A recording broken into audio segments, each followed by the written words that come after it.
En los últimos días, a través de redes sociales, se produjo una discusión, un debate respecto al mural de Guayasamín, este mural que considera una obra monumental por quien la hizo y por lo que representa. Se ha generado un debate en torno a la conveniencia de que esta obra permanezca en la Asamblea Nacional. Por ahí hubo una corriente que deslegitima el mensaje que tiene esta obra de uno de los artistas ecuatorianos más reconocidos a nivel mundial, como se trata de Osvaldo Guayasamín, y del legado.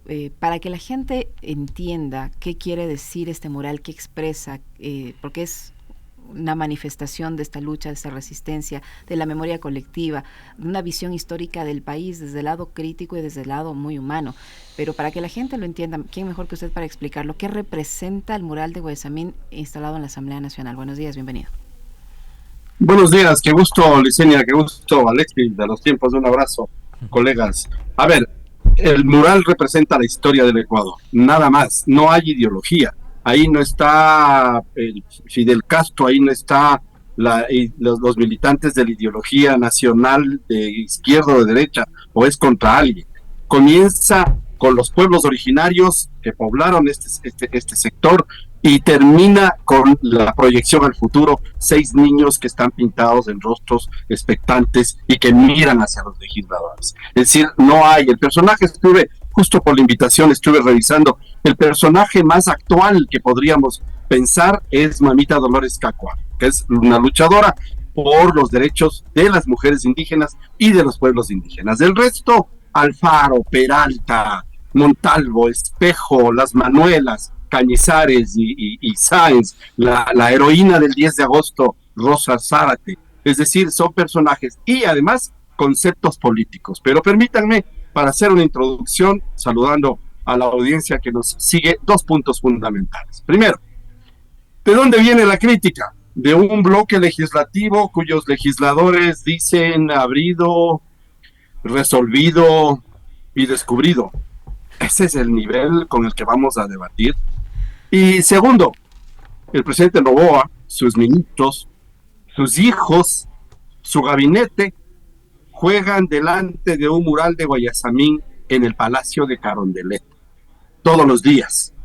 El de Guayasamín es bueno, el del Palacio de Carondelet y es malo, el del Congreso. Ahí nos van dando pistas de por dónde viene la crítica y quién es el tercero en discordia, que es el que siempre quiso y quiere cambiar ese mural desde hace 38 años que está instalado en el Salón de Sesiones de la Martínez del Palacio Legislativo. Hola Edison, qué gusto saludarte. Qué pena que sea virtualmente, me habría gustado darte un abrazo. Hace alguna vez para los medios públicos, para Ecuador TV, Edison nos ayudó a hacer un lindo reportaje sobre todos los paneles que conforman, ya nos va a ir contando cuántos son, ¿no? Que conforman todo el mural de Guayasamín. Es una estructura realmente lindísima, ¿no? Uno cuando la ve de frente solo se encuentra con, digamos, el arte, las expresiones que están ahí, pero detrás también hay un gran trabajo de ingeniería que se hizo, ¿no? Y del cual formó parte, por supuesto, Guayasamín. Pero yo sí quisiera que nos cuentes un poco, Edison, los antecedentes para llegar a esto último que acabas de señalar, ¿no? Este se instaló o se contrató en el 88, o sea, esto no es que pasó en la década que gobernó Correa, porque además como en este país todo quieren reducirlo a eso.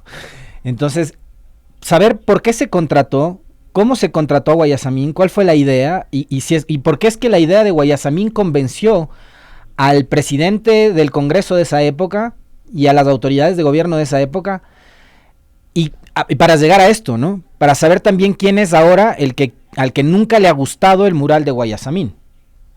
Cuéntanos un poquito esos antecedentes históricos. Sí, claro, Alexis, contigo trabajamos y conoces, ustedes como comunicadores conocen perfectamente.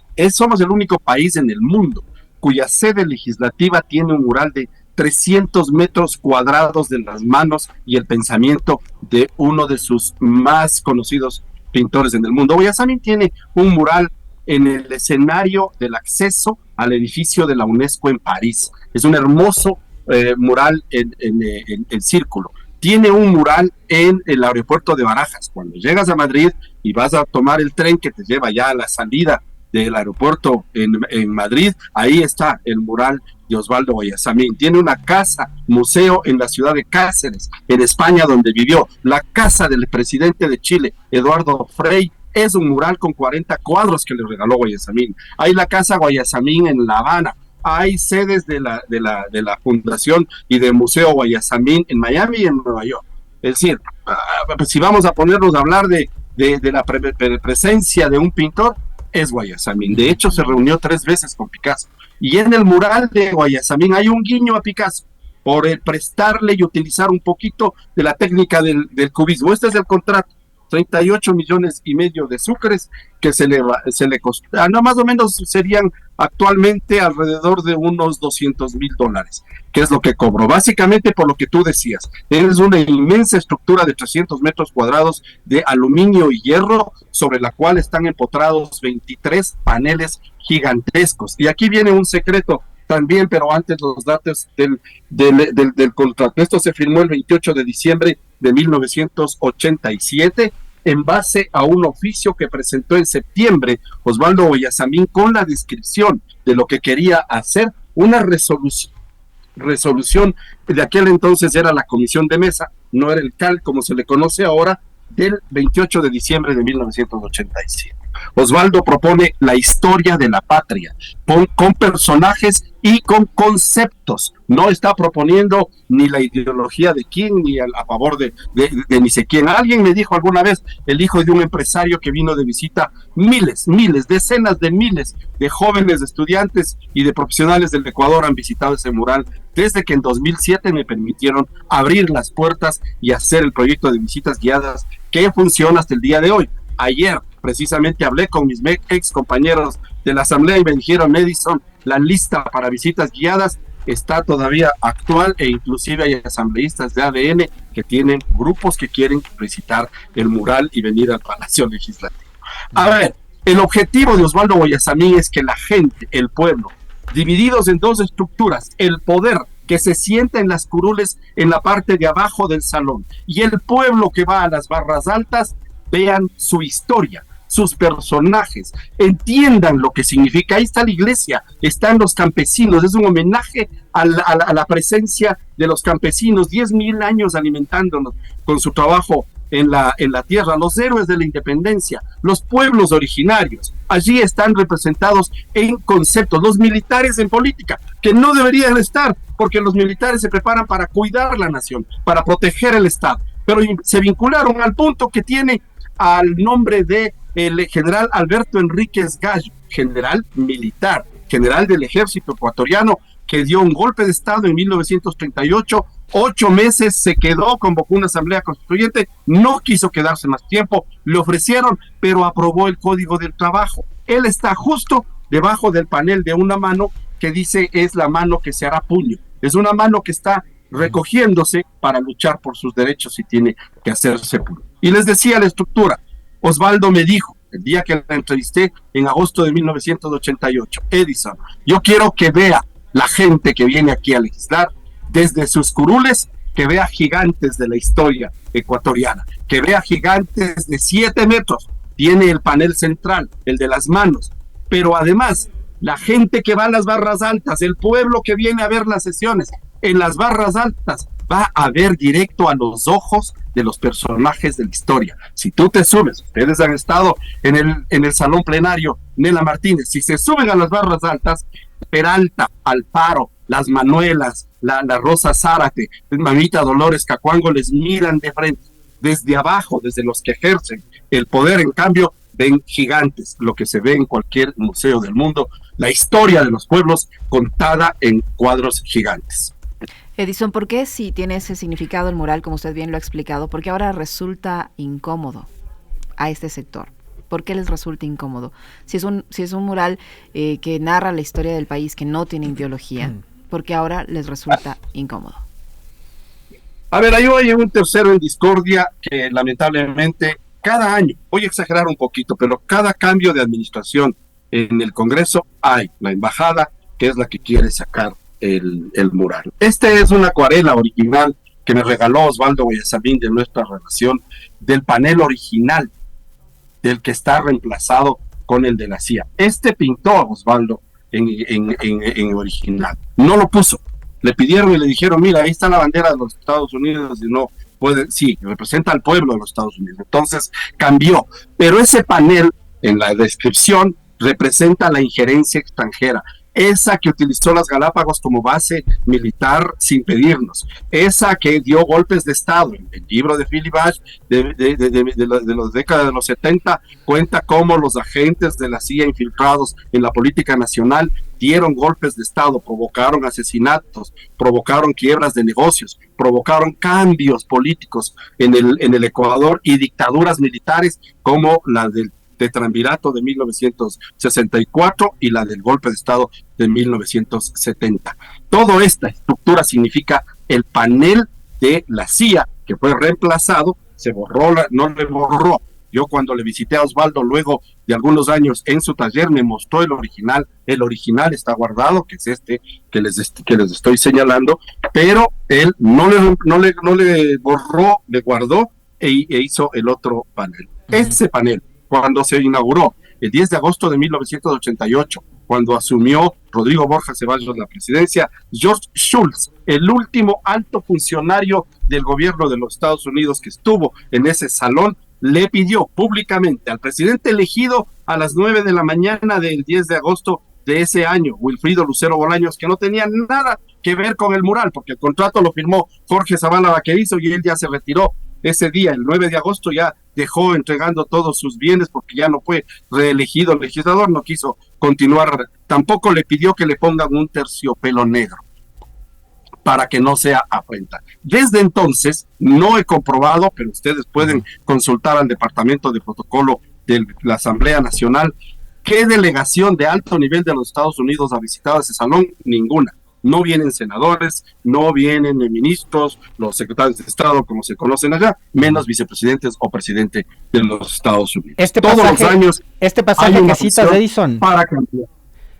Este pasaje que citas, que es súper interesante, está en la historia del Ecuador, lo relata Rodrigo Borja en su libro Recovecos de la Historia, ¿no? Lo cuenta, tal cual como tú lo estás relatando, lo cuenta. Corrígeme si me equivoco, porque Borja tenía muy buena relación con el presidente de entonces, que era Bush padre, si es que no me equivoco. El vicepresidente. El presidente de entonces era Ronald Reagan. Con Ronald, no, pero estamos hablando del 88. Sí, 88. Ya. Entonces, Borja tenía muy buena relación con el gobierno de los Estados Unidos, a pesar de su tendencia ideológica, y él mantiene una conversación con Schultz. Y le dice algo en esa conversación Borja Schultz, que si él insiste en no asistir a la toma de posesión, esa ausencia hará que el mural de Guayasamín cobre mayor notoriedad, ¿no? Que sea más famoso justamente. Y finalmente Schultz lo que hizo fue asistir a la toma de posesión. En la tercera fila del lado derecho del salón se sentó, lamentablemente para ellos, por el protocolo, cuando se hace el pedido y la invitación a los presidentes del mundo para que asistan a las posesiones, el primero que responde se sienta a la derecha del sillón del presidente del presidente que se va a posesionar. El primero que contestó por reconocimiento por primera vez fue el presidente de la República de Cuba, Fidel Castro. Y a Fidel le correspondió sentarse exactamente debajo del panel de la CIA. Y al frente, 3 filas adelante en los asientos, estaba George Shultz. Entonces, en realidad, resultó para nosotros una delicia como periodistas las fotos de Fidel, que era un hombre mediático, se paraba, veía el mural, no llamaba la atención, pero nos deleitó con las fotos y Schultz casi explotaba, ¿no? De las idas. Pero ahí se acabó. Rodrigo me entrevistó para hacer precisamente el detalle de esa descripción que hace en su enciclopedia. Pero a partir de allí, Wilfrido Lucero hace su primer viaje como presidente del Congreso Nacional a Europa y hace una escala en Miami y no le dejan bajar del avión y le regresan como cualquier migrante expulsado al Ecuador porque su visa había sido congelada. Luego le regresaron. Wilfrido dijo, el efecto que dice Borja, Wilfrido dijo, yo no tenía por qué defender ni hacer el problema con el mural de Guayasamín, pero ahora yo lo voy a defender y esto no se cambia para nada. Ahora, también hay un panel, Edison, y tú nos lo vas a explicar, que habla y denuncia sobre el rechazo del intervencionismo militar en la política. Y hoy estamos viviendo momentos en los que hay justamente todo eso, una excesiva militarización de la sociedad, no solo de la política, ¿no?, sino de la sociedad. Entonces, parecería que también, aparte de ese actor tan importante, el que tú citas, que es la embajada, hay otros actores que son nacionales a los que puede resultarles, y seguirá resultándoles, por supuesto, también muy molesto el mural de Guayasamín, que son, en este caso, los militares. Sí, yo he conversado con militares y de hecho tengo fotografías con la escuela de formación de oficiales y de tropa, tanto de la Policía Nacional, de la FAE, de la Marina, con sus uniformes delante del mural, expectantes, han pasado por allí. Te cuento, por ejemplo, que yo tuve en secreto, en reservado, sin periodistas, sin fotos, a 2 senadores de los Estados Unidos, una Navidad que ellos, por invitaciones personales, se quedaron en Quito, y el día de Navidad me llamaron prudentemente a decirme: no difundas, no digas, pero queremos con nuestras familias recorrer el mural. Yo dejé planificado y tengo entendido que se realizan 2 visitas al año, que lo hacían conmigo también todos los voluntarios del Ejército de Paz, de los cuerpos de paz, como les llaman en los Estados Unidos, y de los militantes de la Iglesia de los Testigos de Jehová, y del cual era militante también uno de los sobrinos de los Bush, a quien yo le atendí personalmente. Le tuve allí también a la esposa de Salvador Allende, doña Tencha, le tuve allí a la hija, a la presidenta y ahí ella, justo, te cuento este antecedente porque ella, parada frente al panel de los militares, que es un panel en blanco y negro, es un uniforme militar, es un militar con gafas, y Isabel Allende, así se llama, la hija de Salvador Allende, Pinochet, entonces era presidenta del Senado, parada allí al frente, me dijo: ahí está el asesino de mi padre. Claro. Yo le dije: mira, Osvaldo nunca me reconoció. Yo también le dije: este es Pinochet, es la primera foto de Pinochet luego del golpe, el día que asesinan a Allende, con gafas, unas gafas oscuras. Puede ser que sí, que no, pero la explicación es que los militares se involucraron en política. Pero, por ejemplo, les cuento y les reitero, allí debajo justo de ese panel está el nombre del general Alberto Enríquez Gallo, un oficial reconocido inclusive por los sindicatos y trabajadores del Ecuador, porque aprobó, siendo un militar, el Código del Trabajo actual, que también quieren deshacerse y modificar por el excesivo beneficio que da a los trabajadores. Entonces, en realidad, ahí hay celos muy, muy particulares, como para decir: esta belleza de 300 metros cuadrados, del único país en el mundo cuya sede legislativa es esta. Yo le desperté la expectativa, por ejemplo, no sabía, por seguridad, nunca me avisaron quién era el visitante, pero llegó el presidente Xi Jinping de China el día que se inauguraron los complejos hidroeléctricos en aquel momento. Cuando yo hice la descripción del mural, le comparé a Alfaro con el cuadro de Alfaro con Mao Zedong y su larga marcha de más de 9 años hasta lograr la victoria y la estructura de lo que es la República de China actual. Como un gesto, como no estaba preparado, me regaló un hermosísimo libro de sellos postales y de billetes de la historia de China. Te digo, quizás esos son los momentos más emotivos que se pudieron hacer, y quien realmente empujó esto junto a la Fundación Guayasamín fue la diputada Guadalupe Larriba en aquel entonces, que fue la que promocionó que abramos el mural, abramos las puertas, y el presidente que aceptó inclusive publicar el primer libro que se hizo, que se llama, de acuerdo a mi texto, El Evangelio del Ecuador según Osvaldo Guayasamín, fue Omar Quintana, un militante del Partido Roldosista Ecuatoriano que fue presidente del Congreso, justo en una alianza con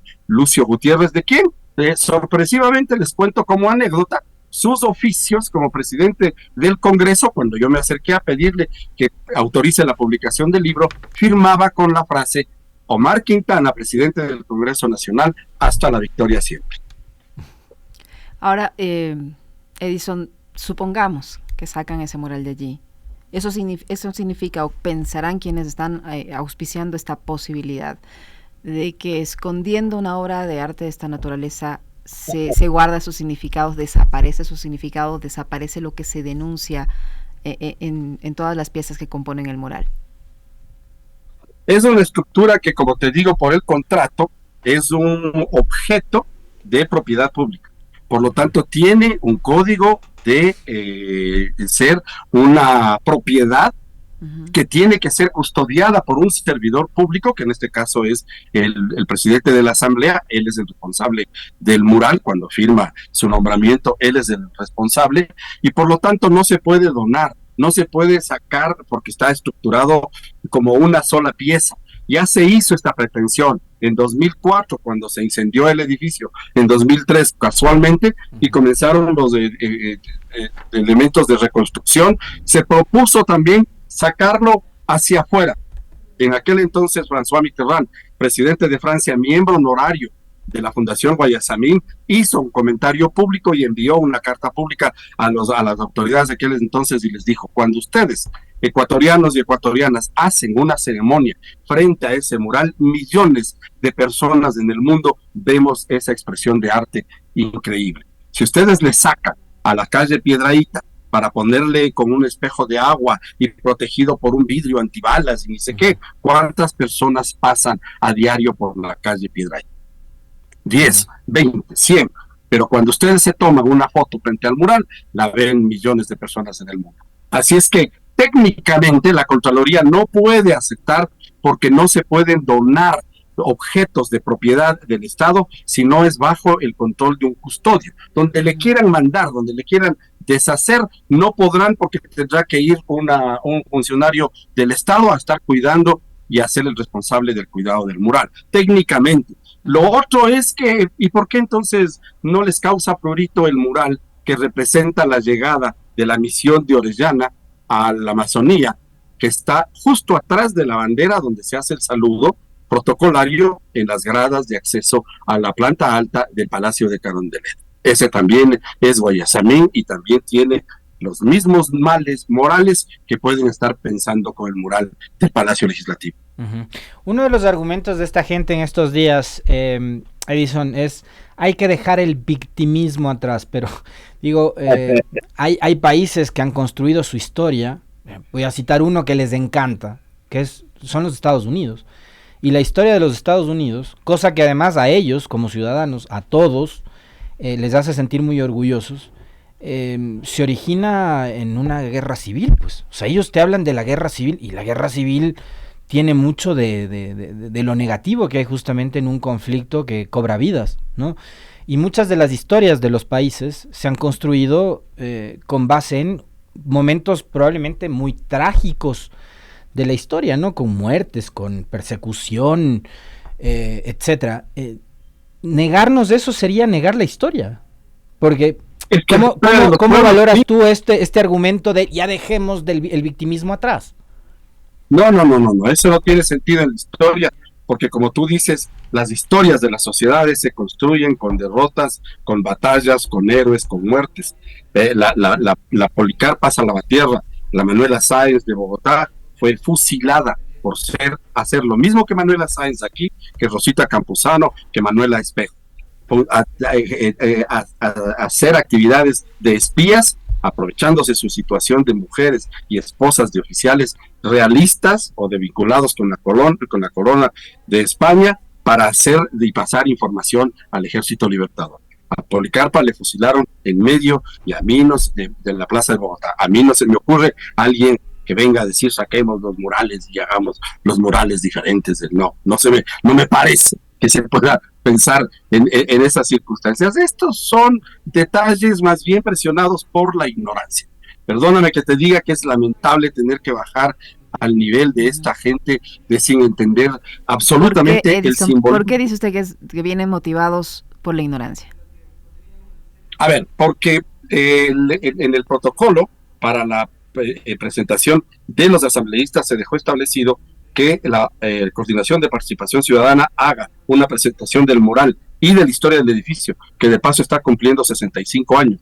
El edificio del Palacio Legislativo se inauguró el 23 de marzo de 1960, así es que está de cumpleaños el edificio también. Pero lo que se hizo es un protocolo mediante el cual tienen que ser difundido este contenido a los legisladores cuando toman sus credenciales y se presentan en la Asamblea Nacional. No se hace. Lamentablemente hay mucha vanidad en los legisladores elegidos, todos llegan ya con la prepotencia de su cargo y de pensar que son elegibles presidenciales. Les he dicho, se han enojado mis amigos, pero lamentablemente la vanidad les gana cuando se sientan en esas curules y no les importa, no les interesa. Pero entonces cuando se enteran de los detalles es otra cosa. Yo les puedo contar que tengo inclusive tesis internacionales de grado realizados por tesistas de Alemania, de Inglaterra, que me han hecho llegar utilizando el contenido del mural de Guayasamín, la agricultura, la iglesia, el papel de la iglesia en el Estado. Entonces, es borrar la memoria. Eso es uno de los principios fundamentales de Goebbels en el fascismo. Qué interesante. Muchísimas gracias, Edison, por contarnos la historia del mural, por explicarnos cómo está conformado, el trabajo, el significado y lo que representa. Muy, muy gentil por estar con nosotros, muy amable. Una última pregunta, Edison. Yo recuerdo que tú hacías visitas guiadas. Había gente que iba a conocer el Palacio Legislativo y todavía lo siguen practicando. Yo ya no visito hace mucho la Asamblea, pero ¿todavía se hace eso? Yo tampoco voy muy seguido porque antes yo era el que autorizaba el ingreso de las personas y ahora me toca hacer una cola.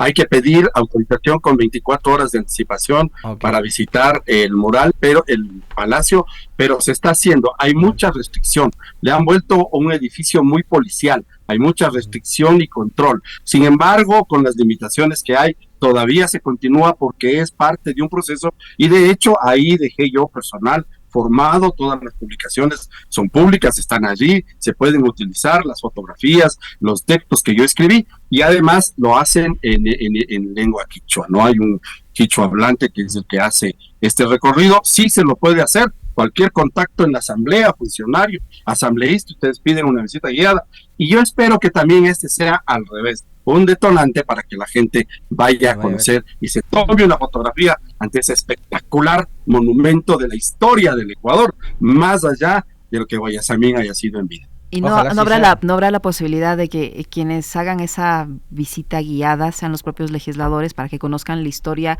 que sepan qué significa, cómo se construyó, qué es lo que denuncia en su contenido, en su integralidad este mural y así pues con el conocimiento necesario se pronuncien sobre la obra de arte de Guayasamín, Edison. Lo hacen individualmente, de hecho. Yo tengo publicaciones de mi texto, por ejemplo, que fueron auspiciadas. Aquí está Elizabeth Cabezas, que fue la que celebró el 30 aniversario del mural, botó la casa por la ventana, inclusive sin saber que Lenín Moreno iba a desaparecer los Correos del Ecuador. Fue la última ocasión en que Correos del Ecuador imprimió 3 estampillas corridas, $1 valía cada una, del mural de Guayasamín dividido en sus 3 áreas con los 23 paneles, es decir, botamos la casa por la ventana. César Litardo imprimió también el libro, es decir, no es que haya una resistencia ideológica cuando ya se conoce el contenido, ahí no hay nadie que tenga, no, es que ahí está el comunismo, no es verdad.